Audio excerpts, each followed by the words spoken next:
দূরের সমুদ্র ভালো লাগে না কাছে? ঢেউ ভালো লাগে। ঢেউ? কেন? বেশ একটা ওয়াইল্ড ব্যাপার আছে। ওয়াইল্ড?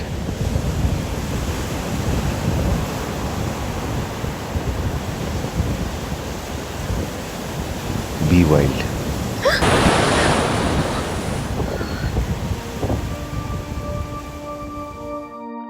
উনি বলতেন আমাদের সবার মধ্যে একটা সমুদ্র আছে।